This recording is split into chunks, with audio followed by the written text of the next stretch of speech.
तो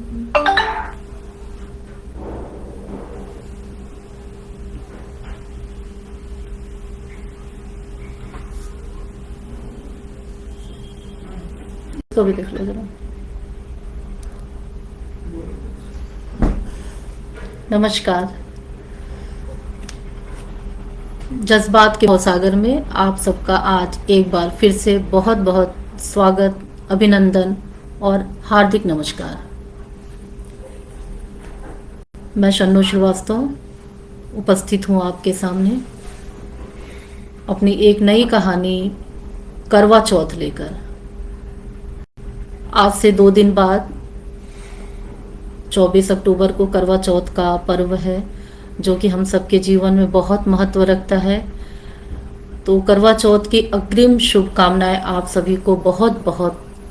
ईश्वर हम सबके जीवन में करवा चौथ का यह शुभ दिन बार बार और हर बार ले आए, यही शुभकामना आप सबके लिए हमारी है।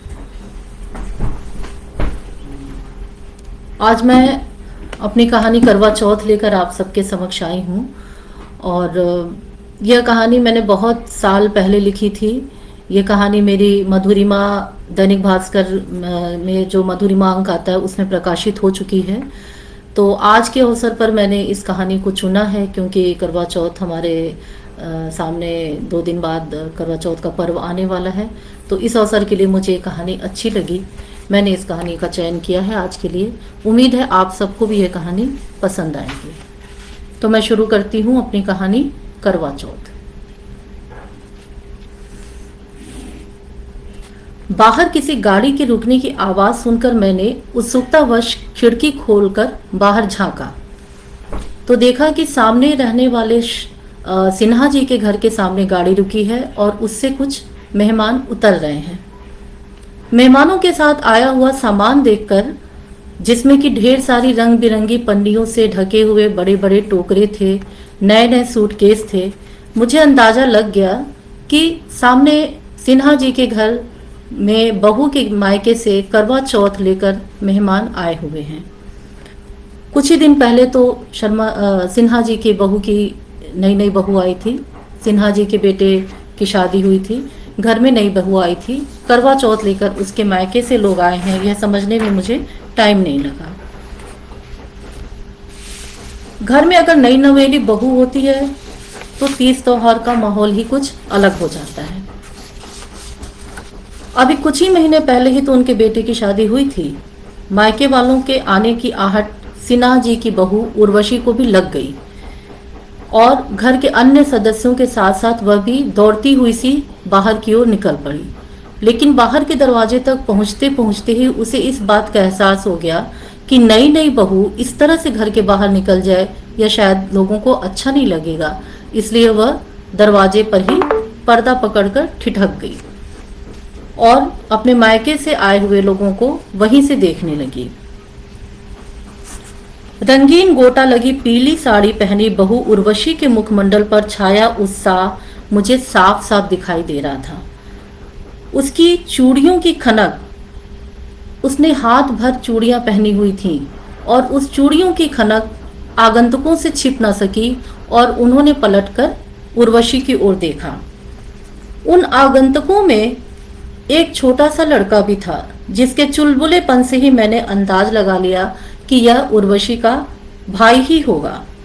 उर्वशी ने हाथ के इशारे से ही उसे जल्दी से अपने पास आने का इशारा किया और वह छोटा भाई, उसने भी फटाफट हाथ में पकड़ा हुआ सामान वहीं नीचे रखा और दौड़कर अपनी बहन के पास पहुंच गया।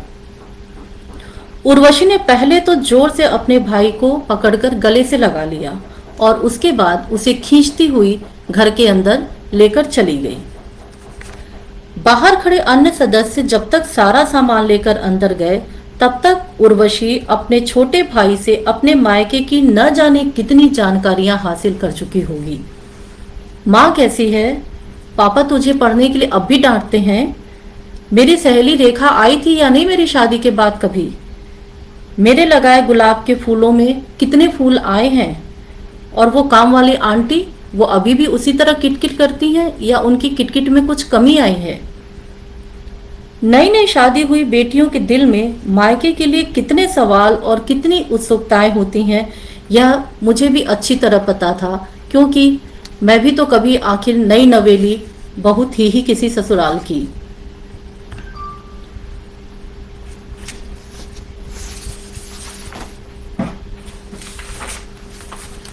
घर में अगर नई नवेली बहू हो तो हर तीज त्योहार का महत्व दुगना हो जाता है। त्योहार की तैयारी इतने जोर शोर से की जाती है मानो यह त्योहार पहली बार मनाया जा रहा हो। हर बात की केंद्र बिंदु घर की बहू ही होती है। सबसे ज्यादा साज श्रृंगार की हिदायत बहू को मिलती है। हर आने वाला घर में आते ही बहू को ढूंढता है और बहू का बनाया व्यंजन, बहू का श्रृंगार, बहू का पहनावा, बहू के बातचीत का सलीका, हर तरफ सिर्फ बहू ही बहू छाई होती है। सिन्हा जी के घर के सभी सदस्य जब घर के अंदर चले गए तो मैंने भी खिड़की बंद की और बैठ गई। सिन्हा जी की बहू उर्वशी का उछाह और उतावलापन देखकर मेरा मन 20 साल पीछे लौट गया। बीती यादें मेरे आगे ताजा होने लगी और उन यादों में एक कसक के साथ साथ कुछ शरारती सी मुस्कान मेरे होठों पर तैर गई।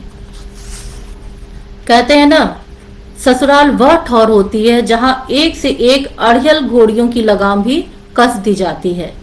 एक से एक अल्हड़, एक से एक मदमस्त और मुंहफट लड़कियों की बोलती ससुराल नामक स्थान पर पहुंचते ही बंद हो जाती है।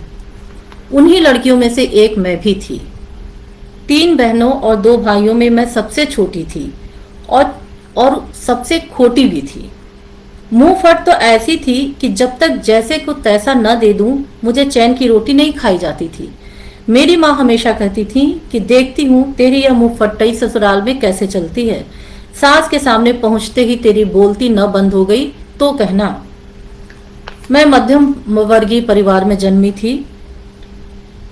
घर तो साधारण था पर सुंदरता ईश्वर ने मेरे अंदर कूट कूट कर भरी थी। सुंदरता पर मेरी चंचलता सोने पर सुहागा का काम करती थी। जो भी देखता था देखता ही रह जाता था। और इसी तरह एक शादी में मुझे देखकर सर्वेश ने मुझसे ही शादी करने की ठान ली। सर्वेश की जिद के आगे उनके मम्मी पापा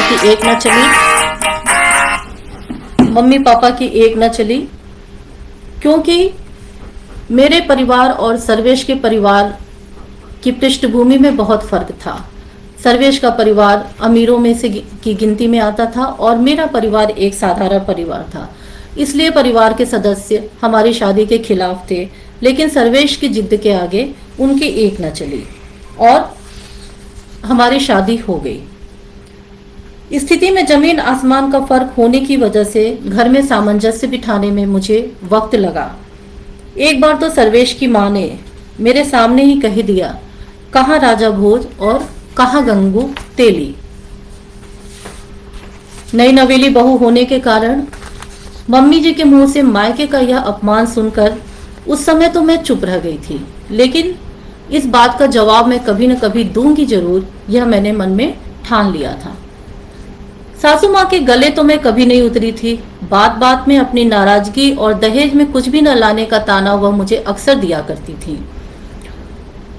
सर्वेश मुझे सर पर चढ़ा कर रखते थे, इसलिए घर में तो मेरी स्थिति सम्मानजनक बनी हुई थी। मेरी सासू माँ की फेवरेट बहू मेरी जिठानी थी, क्योंकि वह न केवल ही उनके बराबर की हैसियत वाले घर की थी, बल्कि हर तीज त्योहार पर उनकी हैसियत के हिसाब से उपहार और सामान भी आया करता था, जो कि मेरी सासू माँ को बहुत पसंद आता था। मेरी शादी के बाद का पहला करवा चौथ था। सासू माँ बड़े जोर शोर की उसकी तैयारी में लगी हुई थी।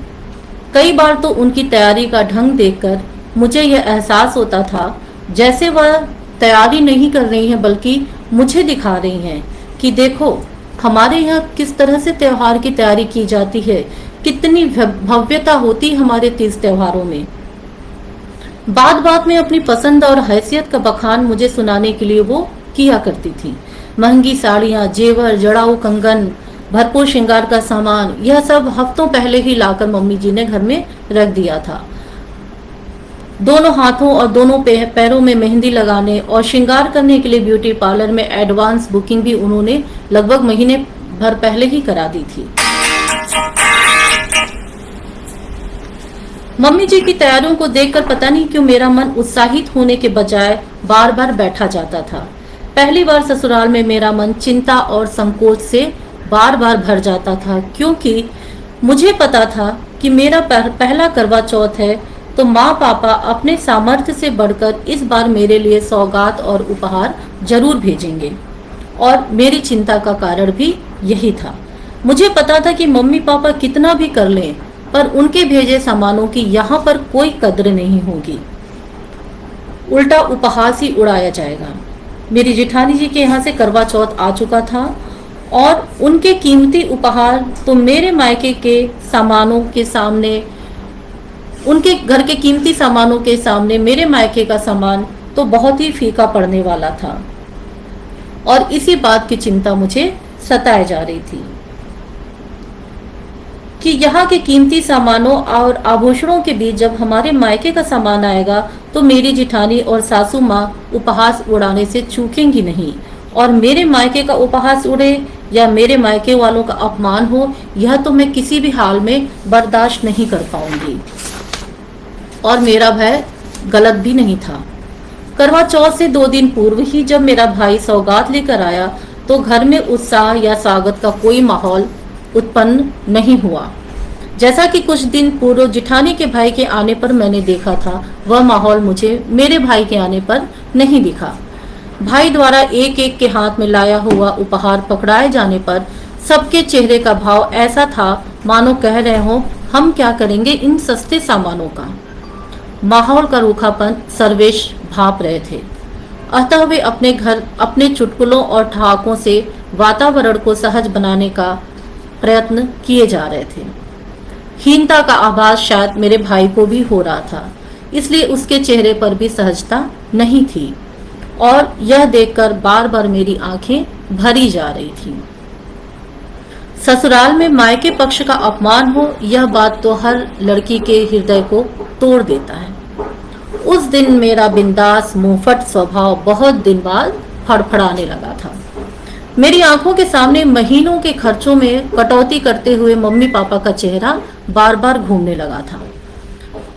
मुझे पता था इस वर्ष मम्मी अपने लिए करवा चौथ में पहनने के लिए नई साड़ी नहीं खरीदेंगी। वह अपनी शादी की पुरानी साड़ी निकाल कर पहनेंगी और पूछने पर कहेंगी कि शादी की साड़ियां शुभ होती हैं, इन्हें कभी कभी पहन लेना चाहिए। इसलिए जानबूझकर मैंने इस बार करवा चौथ पर यह साड़ी निकाली है।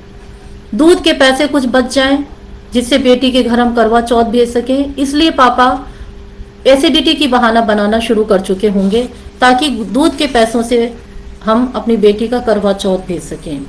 पेट्रोल के पैसे बचाने के लिए भाई को स्कूटर के बजाय साइकिल से चलने की हिदायत मिलनी शुरू हो गई होगी।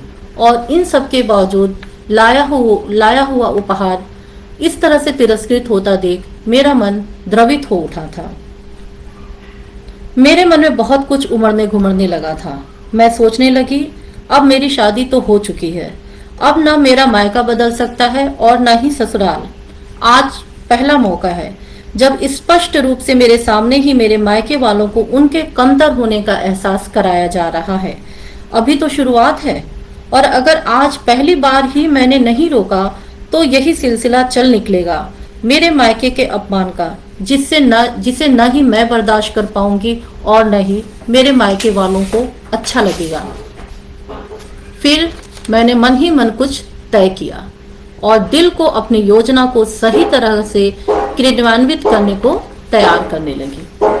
शाम को जब भाई वापस जाने को उठा तो उसके निकलने से पूर्व ही मैंने सासू माँ की उपस्थिति में उससे कहा, भाई मेरी मम्मी जी के कुछ उसूल हैं जिन्हें वह हर हाल में निभाती हैं। बहुओं के मायके से उपहार लेना मम्मी जी के उसूलों के बिल्कुल खिलाफ है। चूंकि यह हमारा पहला त्योहार था, इसलिए हम सब की भावनाओं की कद्र करते हुए मम्मी जी ने इस बार तुम लोगों को मना नहीं किया और जो उपहार तुमने लाया मम्मी जी ने स्वीकार कर लिया है। पर अगली बार के लिए मम्मी पापा से कह देना कि किसी भी अवसर पर यहाँ किसी भी तरह का उपहार भेजकर मम्मी जी की भावनाओं को आहत न करें। हम सबको भी मम्मी जी के आदर्शों का सम्मान करना चाहिए और उनके उसूलों का आदर करना चाहिए। मेरी बात पर भौचक्की सी सासू माँ आश्चर्य से मेरा मुंह देखने लगी। उन्हें बिना ज्यादा सोचने समझने का मौका दिए बिना एक झटका मैंने और दिया। मम्मी जी, वो 21,000 का लिफाफा जो आपने बनाकर रखा है भाई को देने के लिए, वो। इस बार जब मम्मी जी ने अविश्वास और आश्चर्य से मेरी ओर देखा तो तमाम तनाव के बावजूद मुझे हंसी आ गई और बड़ी मुश्किल से उसे रोकते हुए मैंने अपने बात पूरी की।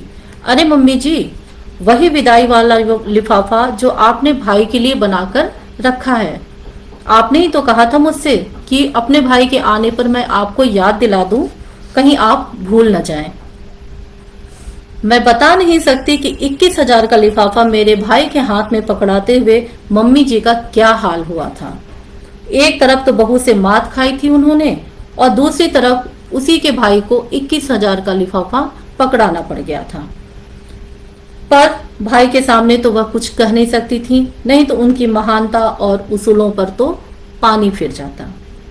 इसके बाद तो हफ्तों मम्मी जी ने मुझसे ठीक से बात तक नहीं की थी, पर साथ ही साथ उस दिन के बाद से मुझ पर या मेरे मायके वालों पर किसी तरह का कटाक्ष या ताना कसने की दोबारा हिम्मत भी उन्होंने नहीं की थी। सासू माँ के उसूलों के खिलाफ फिर मेरे मायके से किसी तरह के उपहार आने का झंझट ही खत्म हो गया। न मेरे मायके पर आर्थिक बोझ और न ही सास जिठानी के पास मेरे मायके का उपहास उड़ाने का कोई कारण। मैंने थोड़ी सी हिम्मत करके न केवल अपने मायके का सम्मान आहत होने से बचा लिया, बल्कि अपनी घमंडी सास को भी ऐसा सबक सिखा दिया कि भविष्य में फिर कभी मुझसे पंगा न लेने की तौबा कर ली उन्होंने। धीरे धीरे हमारा संबंध इतना मधुर हो गया कि ससुराल में मायके की याद में आंखें कभी नम न हुई। बस इसके साथ ही मेरी आज की ये कहानी करवा चौथ खत्म होती है। करवा चौथ या तीज, कुछ परंपराएं ऐसी हैं जिसमें मायके से हम उपहार ससुराल आते हैं, या बेटी जब मायके में होती है तो ससुराल से मायके में उपहार जाता है बेटी के लिए, परिवार के लिए, बहू के लिए, उसके परिवार के लिए। परंपरा बहुत अच्छी है, लेकिन कई बार आर्थिक स्थिति में भिन्नता होने की वजह से जब यह परंपरा पूरी नहीं की जा सकती है, अभाव में रहकर भी एक मजबूरी वश इसको पूरा करना पड़ता है, तो ऐसी दशा में लड़कियों के परिवार पे एक बहुत भारी बोझ पड़ता है। उन्हें कई बार अपमान का सामना करना पड़ता है। तो ऐसी कुछ घटनाओं को देखकर सुनकर ये कहानी मेरे विचार में आई थी और मैंने इसको कहानी का रूप दिया था। तो कोई भी परंपरा अगर खुशी खुशी निभाई जाए, उसे निभाते वक्त किसी को किसी तरह की तकलीफ ना हो, तब तक वह परंपरा अच्छी होती है। लेकिन परंपरा अगर बोझ बन जाए तो उसे छोड़ देना चाहिए। उसमें ही हर एक रिश्तों का सम्मान, रिश्तों की भलाई और रिश्तों की खुशियाँ होती हैं। उम्मीद है आप सबको कहानी अच्छी लगी होगी। आपको कैसी लगी ये कहानी, आपके कमेंट्स का मैं इंतज़ार करूँगी। और मेरे साथ कुछ लोग जुड़े हैं, मैं उनका नाम पढ़ूंगी और उनके कमेंट्स जल्दी जल्दी पढ़ूंगी। अनुजा जी हैं, अनुजा जी, अंशु श्रीवास्तव एंड 6000 बच्चम, सुधांशु श्रीवास्तव ऑसम, राजेश कुमार जी हैं, स्मिता जी, मैं भी 19 साल पहले पहुंच चुकी हूं जी। हर विवाहित महिला जरूर अपनी यादों में खो गई होगी, क्योंकि सभी के मायके से कुछ न कुछ उपहार ऐसे अवसरों पर आते हैं, या जब हम मायके में होते हैं तो ससुराल से उपहार आते हैं। तो जब हम कुछ भी सुनते हैं तो हमें यादें तो पीछे खींच ही ले जाती हैं। उम्मीद है आपको कहानी अच्छी लगी होगी। आप अपनी राय से मुझे ज़रूर अवगत कराइएगा। सक्षम जी ने लिखा है बहुत सुंदर। परमिंदर भाटिया जी हैं, नो साउंड। विभा श्रीवास्तव जी, अंशु जी, पल्लवी वर्मा जी, प्रशांत फवीम जी भी हैं, विभा श्रीवास्तव जी। आवाज़ नहीं आई विभा जी को, पर आवाज़ की कंप्लेन तो और किसी ने नहीं की है। आवाज़ तो अच्छी थी। मुझे लगता है आपके इंटरनेट में कुछ प्रॉब्लम रही होगी। विभा जी को अब आवाज़ आ गई, लिखा है इन्होंने। और अंशु जी, बहुत बढ़िया कहानी। स्मिता जी ने, भगवान जाने ये परंपरा कब खत्म होगी। जी, परंपरा खत्म करना हमारे और आपके ही हाथ में है। परंपरा को खत्म करने के लिए एक हिम्मत, एक साहस की आवश्यकता होती है। बहुत से लोग परंपराओं से थके होते हैं, परेशान होते हैं, लेकिन आगे कदम बढ़ाने की हिम्मत नहीं हो पाती है। तो स्मिता जी, मुझे लगता है आप और हम जैसे लोग परंपराओं को, जो ऐसी परंपराएं हैं जिससे लोगों को तकलीफ या परेशानी होती है, उन परंपराओं को ख़त्म करने का प्रयत्न, कोशिश अवश्य करना चाहिए। और जहाँ तक हो सकता है मैं करती भी हूँ, और मुझे पता है आप भी ज़रूर ही करती होंगी। राजेश राज जी ने लिखा है, बहुत ही नसीहत भरी, साहस जगाने वाली कहानी है जी। बहुत आभार और शुक्रिया आपका। गुंजन श्रीवास्तव जी ने लिखा, शन्नो जी आपके कहानी की बहू बहुत चौर निकली, अच्छा लगा जी, धन्यवाद। अच्छा, बहू बहुत चतुर निकली, हाँ जी बहुत चतुर निकली, बात सही है। तभी उसने अपने मायके का सम्मान बचाया इस तरह से, न ही कोई आहत हुआ और न ही कुछ सच्चाई का पता चला। विभा जी को भी कहानी पसंद आई है। एंड परमिंदर भाटिया जी ने लिखा है, like it, nice way to teaching to mother in law. Smita ji को, आपको भी कहानी अच्छी लगी, बहुत अच्छी बात है। दहेज एक भीख है, लिखा है अनुजा जी ने, बिल्कुल सही बात है। और इस परंपरा को ख़त्म करने की लड़कियों ने ही आजकल बहुत अच्छी शुरुआत की है। लड़कियों ने ही ठान लिया है कि जहाँ पे दहेज लिया जाएगा वहाँ पर मैं शादी ही नहीं करूँगी। और इसीलिए लड़कियाँ बहुत अच्छी तरह से अपनी पढ़ाई कर रही हैं, सेल्फ डिपेंडेंट हो रही हैं, ताकि दहेज जैसी चीज़ों से उनको ना गुजरना पड़े।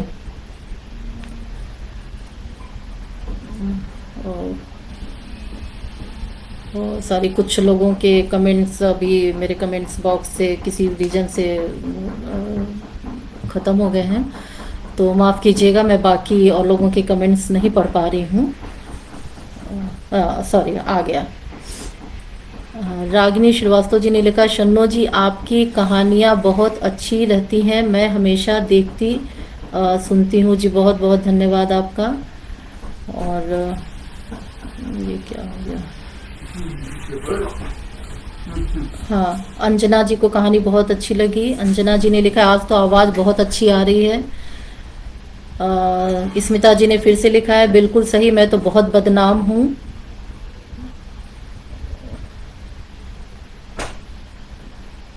अनुचित परंपरा का खंडन करने के लिए जी, अनुचित परंपरा का खंडन करने वाले बदनाम नहीं होते हैं, बल्कि उनका नाम होता है।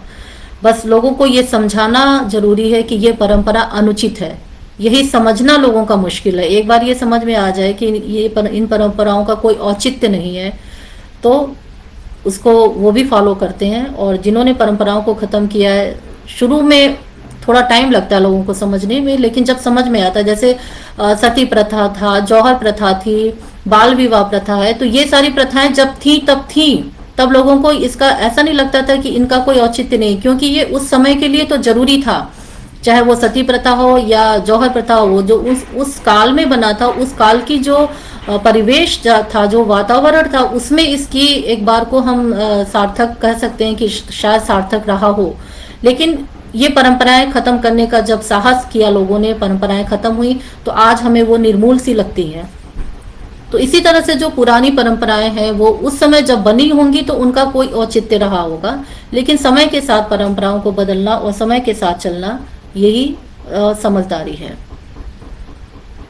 अंजना जी ने लिखा, ससुराल और मायके दोनों का मान रखा बहू ने जी। यही तो लड़कियों की खासियत होती है कि वो ससुराल और मायके दोनों को एक बराबर लेकर चलती हैं, दोनों का सम्मान दोनों जगह बनाकर, मायके में ससुराल का सम्मान और ससुराल में मायके का सम्मान बनाना उनकी बहुत बड़ी जिम्मेदारी होती है, और बखूबी वो इस चीज़ में सफल भी होती हैं। इस बात के लिए मुझे नारियों पर बहुत गर्व होता है कि वो दोनों परिवार को एक समान समझती हैं और दोनों का सम्मान अपना सम्मान समझती हैं। सुधीर कुमार श्रीवास्तव जी ने ग्रेट लिखा है। अंजना जी ने लिखा, ऐसा ही होना चाहिए। पल्लवी वर्मा जी ने लिखा, काश ऐसी समझदारी हर लड़की में हो तो रिश्ते कभी भी नहीं बिगड़ेंगे। जी पल्लवी जी, समझदारी होती है लड़कियों में, बस साहस करने का थोड़ा सा अभाव होता है। तो अगर हम साहस करके परंपराओं को, जो गलत परंपराएं स्थापित हो चुकी हैं, उनको ख़त्म करने की कोशिश करेंगे तो बुराइयों को ख़त्म होने में ज़्यादा समय नहीं लगेगा। भावना गौर जी, वाह दीदी, बहुत अच्छा विश्लेषण जी, धन्यवाद भावना जी। और मुझे खुशी हुई कि मेरे साथ काफ़ी लोग जुड़े, उन्हें कहानियाँ अच्छी लगी, पसंद आई, और उन्होंने अपने कमेंट से मुझे अवगत कराया। तो बस इसी के साथ मैं आज की ये एक कहानी और का ये भाग ख़त्म करने का इजाज़त चाहती हूँ। अगले शुक्रवार शाम 5 बजे फिर आप सबसे मुलाकात होगी और आपका इंतज़ार करूँगी। उम्मीद है आप सबका प्यार, आपका समय इसी तरह मुझे अगले शुक्रवार को 5 बजे भी मिलेगा। आप सबको करवा चौथ की एक बार हार्दिक शुभकामनाओं के साथ मैं शनु श्रीवास्तव आप सबसे इजाज़त चाहती हूँ। बहुत बहुत नमस्कार, बहुत बहुत धन्यवाद।